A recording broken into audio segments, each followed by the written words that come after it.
Hello students, कैसे हैं आप सभी। आई होप आप सभी अच्छे होंगे। मैं आयशा आप सभी का स्वागत करती हूं आपके अपने यूट्यूब चैनल AMS क्लासेस पर, जहां पर हम पढ़ते हैं ग्रेजुएशन के लिए केमिस्ट्री।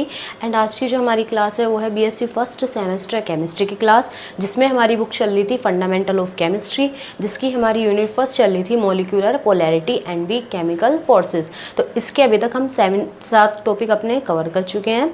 तो आज का जो हमारा टॉपिक है वो है लैटिस एनर्जी को अफेक्ट करने वाले फैक्टर पढ़ेंगे हम आज के टॉपिक में। ठीक, इससे पहले वीडियो में हमने लैटिस एनर्जी के बारे में डिस्कस किया है। लैटिस एनर्जी क्या होती है, उसको हम डायरेक्टली निकाल नहीं सकते, तो उसके लिए एक इनडायरेक्टली मेथड होता है लैटिस एनर्जी को निकालने का। उसके लिए हमने पढ़ा था बोर्न-हैबर साइकिल। ठीक, तो पिछली वीडियो में ये सारी चीज़ें कवर की हैं, तो जिन बच्चों ने नहीं देखी वो एक बार देख लेना। तो देखिए, factor affecting lattice energy. Lattice energy को अफेक्ट करने वाले कौन कौन से फैक्टर होते हैं। तो देखिए, पहले समझिए लैटिस एनर्जी क्या थी, क्या बताया था मैंने। जैसे हमारे पास ये था गैसेस, कैटायन था Na सोडियम, और गैसेस एनायन था हमारे पास क्लोरीन। जब ये दोनों कंबाइन होते हैं तब हमारा क्या बनता है, NaCl। तब हमारा क्या बनता है, NaCl बनता है, जो कि कैसा होता है, सॉलिड। तो इस कंडीशन में जो आपकी एनर्जी रिलीज होती है उसको हम क्या बोल देते हैं, लैटिस एनर्जी। Na प्लस और Cl माइनस मिलके NaCl बनाते हैं, और क्या होती है, एनर्जी रिलीज होती है, उसे बोल दिया हमने लैटिस एनर्जी। और मैंने एक चीज़ आपको बताई थी, हीट ऑफ फॉर्मेशन या हीट ऑफ फॉर्मेशन बोल रहे, हीट ऑफ फॉर्मेशन जो थी या फॉर्मेशन एनर्जी, वो आपकी डिफरेंट होती है लैटिस एनर्जी से। हीट ऑफ फॉर्मेशन का बना तो हम उससे NaCl ही रहे थे, पर उस कंडीशन में आपका क्या होता है, ये जो Na होता है इसको हम सॉलिड में ही लेते हैं, और जो Cl होता है उसको हम गैसेस में ही लेते हैं, गैसेस फॉर्म में। जैसे हम एग्जिस्ट करते हैं ऐसी ही फॉर्म में हम इनको ले लेते हैं और सॉलिड NaCl बना लेते हैं। तब इस कंडीशन में जो हीट निकलती है या रिलीज होती है उसे हम बोलते हैं हीट ऑफ फॉर्मेशन। लेकिन लैटिस एनर्जी के केस में क्या होता है कि सोडियम भी हमारा गैसेस स्टेट में होना चाहिए और क्लोरीन भी हमारा गैसेस स्टेट में। इन दोनों को हम गैसेस स्टेट में कन्वर्ट करने के बाद NaCl बनाते हैं सॉलिड। तब जो एनर्जी रिलीज होती है वो कहलाती है आपकी लैटिस एनर्जी। तो ये था। तो देखिए, यहाँ पर लैटिस एनर्जी रिलीज हो गई। ठीक, अब इसके बाद क्या हुआ भाई, देखो Na प्लस और Cl माइनस ने एक दूसरे को अट्रैक्ट किया, तभी तो जाके हमारा NaCl बना था। तो क्या हुआ, अट्रैक्शन से NaCl हमारा कैसा होता है, स्टेबल। ये दोनों अनस्टेबल होते हैं, और अनस्टेबल एक दूसरे को कंबाइन करके स्टेबल कंपाउंड बना लेते हैं हमारा NaCl। तो अट्रैक्शन से हमारा क्या मिलता है, हमें स्टेबिलिटी मिलती है। अट्रैक्शन होने से हमें क्या मिलेगी, स्टेबिलिटी। भाई अट्रैक्शन हुआ तभी तो इसने स्टेबल कंपाउंड NaCl बनाया, तो अट्रैक्शन होने से हमें स्टेबिलिटी मिलती है। दूसरी बात, अट्रैक्शन होने से जब हमें स्टेबिलिटी मिली, स्टेबिलिटी के बाद क्या हुई, एनर्जी रिलीज हुई। तो अट्रैक्शन होने से हमें क्या मिलती है, एनर्जी रिलीज होती है, एनर्जी मिलती है। अट्रैक्शन होगा तो एनर्जी भी क्या होगी, रिलीज। तो जितना ज़्यादा अट्रैक्शन होगा उतनी ही आपकी क्या होगी, एनर्जी रिलीज। भाई जितना ज़्यादा अट्रैक्शन हुआ उतनी स्टेबिलिटी बढ़ी, स्टेबिलिटी जितनी ज़्यादा बढ़ेगी एनर्जी उतनी ही क्या होगी, रिलीज होगी या कम होगी। क्योंकि स्टेबिलिटी बताया था मैंने आपको, एनर्जी क्या होती है, इन्वर्सली प्रोपोर्शनल। ठीक, तो क्या हुआ, अट्रैक्शन होने से उतनी ही आपको एनर्जी मिलेगी। तो हम ऐसा कह देते हैं कि जो आपका अट्रैक्शन होता है वो डायरेक्टली प्रोपोर्शनल होता है किसके, लैटिस एनर्जी के। अब देखिए, ये जो होता है आपका अट्रैक्शन फोर्स, अट्रैक्शन फोर्स का जो फॉर्मूला होता है वो होता है F = KQ1 × Q2/R²। ये तो हो गया फोर्स, इलेक्ट्रोस्टैटिक फोर्स। ठीक, इसका फॉर्मूला ये होता है इसमें कांस्टेंट Q1 × Q2। जैसे हमारे पास ये था Na प्लस और Cl माइनस, Q1 Na का चार्ज हो गया, Cl माइनस Q2 हो गया। ठीक, चार्ज पहला चार्ज ये हो गया, मान लो Na प्लस का चार्ज, और Q2 रख दिया हमने, Cl माइनस का चार्ज ये हो गया। तो यहाँ पर आप देख रहे होंगे ये जो फोर्स है वो डायरेक्टली प्रोपोर्शनल किसके हो रहा है, इन दोनों के चार्जेस के डायरेक्टली प्रोपोर्शनल। तो ये कहा गया है कि जितना ज़्यादा अट्रैक्शन फोर्स बढ़ेगा, फोर्स डायरेक्टली प्रोपोर्शनल हो रहा है किसके, चार्ज के। ठीक, ये कह सकते हो।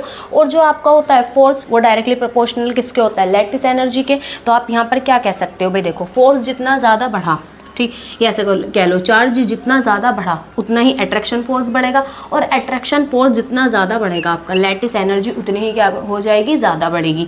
तो जो हमारी लैटिस एनर्जी हो रही है वो किस पे डिपेंड कर रही है, पहले फैक्टर पे, चार्ज पर, चार्ज ऑन कैटायन और चार्ज ऑन एनायन। समझ आई यहाँ से। अब यहाँ पर देखो, अब ये R² क्या है, ये जो R² है वो इन दोनों के बीच का डिस्टेंस, ये जो NaCl बना था इन दोनों के बीच का डिस्टेंस क्या होगा आपका, R। तो R क्या हो रहा है, इन्वर्सली प्रोपोर्शनल है किसके, F के, फोर्स के। तो यहाँ पर क्या हुआ, जितना ज़्यादा फोर्स बढ़ा या जितना ज़्यादा, ऐसे समझ लो भाई, देखो Na+ और Cl के बीच का डिस्टेंस है, तो ऐसे कहो कि जैसे साइज ऑफ आयंस जितना ज़्यादा बढ़ेगा, इसको यहाँ समझो, साइज ऑफ आयंस जितना बढ़ा, साइज ऑफ आयन जितना बढ़ा तो जो फोर्स होगा, sorry distance, size of ion बढ़ने से जो डिस्टेंस होगा वो भी क्या हो जाएगा, इंक्रीज, डिस्टेंस क्या होगा, बढ़ जाएगा, डिस्टेंस बढ़ गया। डिस्टेंस बढ़ने पर अब ये जो इन्वर्सली का मतलब क्या होता है कि ये चीज़ अगर बढ़ जाती है तो ये चीज़ क्या हो जाती है, घट जाती है। डायरेक्टली प्रोपोर्शनल का मतलब जितनी, ये जैसे यहाँ पर था डायरेक्टली रिलेशन, जितना ज़्यादा ये बढ़ रहा था लैटिस एनर्जी उतनी ही आपकी इंक्रीज कर रही थी। अब यहाँ पर क्या होगा, जितना ज़्यादा डिस्टेंस बढ़ा तो फोर्स उतना ही क्या हो जाएगा, कम, उनके बीच अट्रैक्शन फोर्स जो होगा वो क्या हो जाएगा, कम। और अट्रैक्शन फोर्स कम हुआ तो लैटिस एनर्जी भी उसी रेशियो में क्या हो जाएगी, कम। लैटिस एनर्जी भी क्या हो जाएगी, कम, क्योंकि फोर्स आपका डायरेक्टली प्रोपोर्शनल है किसके, लैटिस एनर्जी के। ठीक, तो एक फैक्टर क्या हुआ आपका, चार्ज। दूसरा पढ़ेंगे इन दोनों चार्जेस के बीच के डिस्टेंस के ऊपर कि भाई चार्ज के बीच का जो डिस्टेंस हुआ इन दोनों के, जब बढ़ जाएगा तो क्या होगा, साइज ऑफ आयंस बढ़ेगा। साइज ऑफ आयन बढ़ेगा तो क्या होगा, जो अट्रैक्शन फोर्स होगा वो क्या हो जाएगा, इनके बीच कम हो जाएगा। अट्रैक्शन फोर्स कम हुआ, लैटिस एनर्जी भी क्या हो जाएगी, कम हो जाएगी। ठीक, तो ये था यहाँ पर एक कम का साइन। ठीक, तो एक बार हम इसकी थ्योरी देख लेते हैं। देखिए एक बार इसकी theory, charge on cation and anion, पहले मैंने बता दिया था पहला फैक्टर आपका यही होगा। तो देखिए the greater the charge on the cation and anion, जितना ज्यादा कैटायन और एनायन पर चार्ज होगा, the stronger the attraction force between them, तब उनके बीच जो अट्रैक्शन फोर्स होगा वो भी क्या होगा, ज्यादा होगा। So the attraction force increases, जैसे जैसे अट्रैक्शन फोर्स बढ़ेगा उनके बीच तो क्या होगा, लैटिस एनर्जी भी उसी रेशियो में क्या हो जाएगी, आपकी इंक्रीज हो जाएगी। लैटिस एनर्जी डायरेक्टली प्रोपोर्शनल होती है आपके चार्ज ऑन कैटायन और एनायन की। अब देखिए जैसे ये है एग्जाम्पल NaF, MgF2, AlF3, ये जो तीनों हैं ये तीनों एलिमेंट एक ही पीरियड के आपके, इसलिए ज़्यादा इनके साइज में डिफरेंस नहीं होगा। सेकंड देखिए अब एनायन, एनायन भी कैसा है, सेम है, एनायन भी सेम है आपका यहाँ पर। तो अब हम देखते हैं, पहला फैक्टर हमारा यही था कि चार्ज ऑन कैटायन और चार्ज ऑन एनायन, तो यहाँ पर इनका जो साइज होगा, साइज में तो ज़्यादा डिफरेंस नहीं, तो अब हम क्या देखेंगे, इसका चार्ज।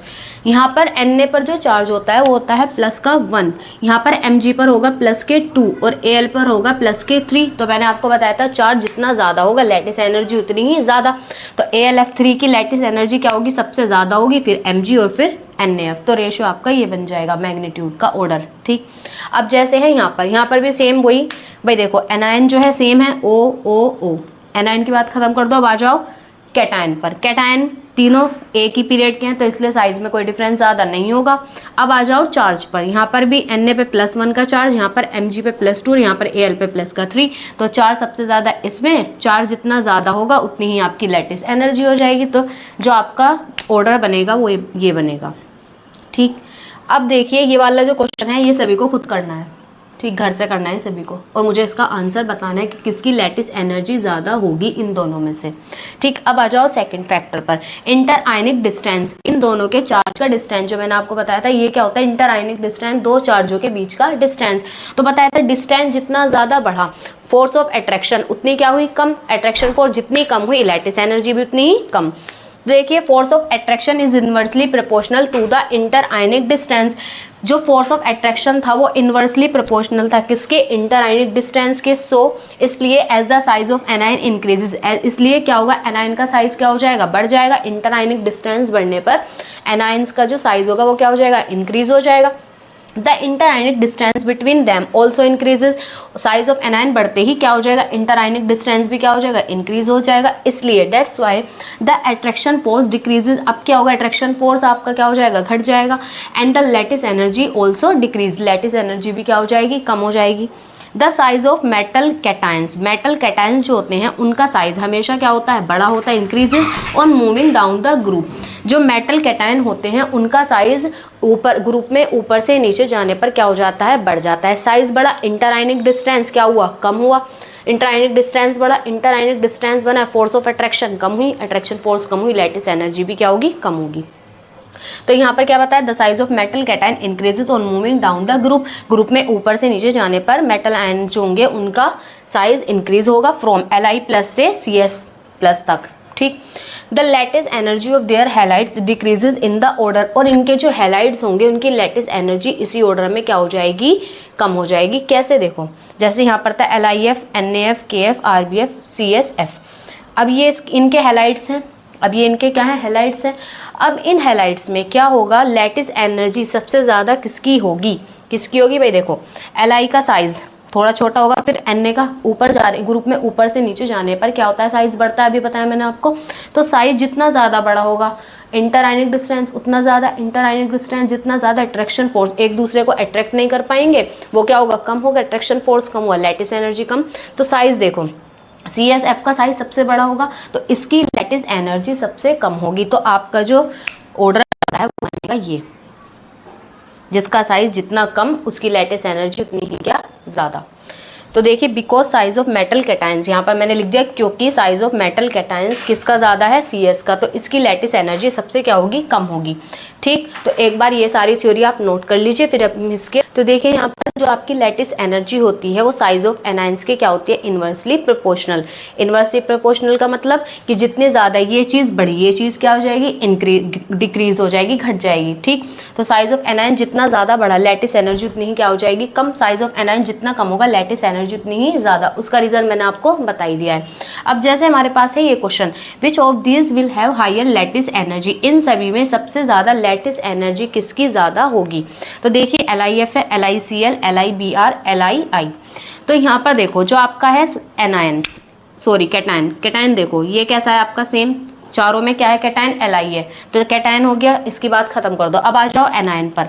एनायन जो है सब में देखो डिफरेंट है, FCl, Br, I। ठीक, अब क्या होगा, जो आपका होता है और ये जो होते हैं ये तीनों चारों, अब इन चारों में क्या होगा, जो चार्ज होता है आपका सब पर क्या होता है, -1, क्या होता है सब पर -1, तो -1 चार्ज है, तो चार्ज की बात खत्म कर दो। अब सेकंड फैक्टर हमारा क्या है, साइज। साइज देखेंगे अब हम इसका, तो जो साइज होता है LiI का, ये क्या होगा सबसे ज़्यादा, क्योंकि ये ऊपर से नीचे चढ़ने पर क्या होता है, ग्रुप में जो साइज़ होता है वो क्या हो जाता है, इंक्रीज हो जाता है। ठीक, तो इसका साइज़ क्या होगा, सबसे ज़्यादा बड़ा होता है, इसलिए साइज़ बड़े होने की वजह से लैटिस एनर्जी क्या हो जाएगी, इसकी कम हो जाएगी। तो सबसे कम जो लैटिस एनर्जी इसकी, फिर इसकी ज़्यादा, फिर इसकी ज़्यादा, फिर सबसे ज़्यादा किसकी होगी, इसकी। तो इस तरीके से आपका बन जाएगा ये ऑर्डर, LiF की सबसे ज़्यादा, फिर LiCl, फिर LiBr और फिर Li। तो ये बन जाता है आपका ऑर्डर। तो एक बार आप ये नोट कर लीजिए, ठीक है। तो यहाँ पर हमारा ये टॉपिक हो जाता है कंप्लीट। तो आज की क्लास में हमने क्या पढ़ा है, लैटिस एनर्जी को अफेक्ट करने वाले फैक्टर के बारे में पढ़ा है। ठीक, लैटिस एनर्जी को 2 फैक्टर अफेक्ट करते हैं। पहला फैक्टर क्या है आपका, चार्ज ऑन कैटायन या एनायन। ठीक, सेकंड फैक्टर आपका क्या था, साइज ऑफ आयंस। ठीक, चार्ज जितना ज़्यादा बढ़ेगा, लैटिस एनर्जी उतनी ही इंक्रीज होगी, डायरेक्टली प्रोपोर्शनल होंगे एक दूसरे के। और जो आपका साइज ऑफ एनायंस होता है वो इन्वर्सली प्रोपोर्शनल होगा किसके, लैटिस एनर्जी के। ठीक, वो हमने समझा। फिर उसके बाद हमने उसके 1-2 क्वेश्चंस किए हैं। तो इस तरीके से अगर क्वेश्चंस आते हैं लैटिस एनर्जी के, तो हमें ऐसे सोल्व करने हैं। ठीक, तो वीडियो आपको अच्छी लगी हो तो वीडियो को लाइक करें, कमेंट करें एंड शेयर करें अपने फ्रेंड्स के साथ, और चैनल को सब्सक्राइब कीजिए। मिलते हैं नेक्स्ट वीडियो में। Thanks for watching me.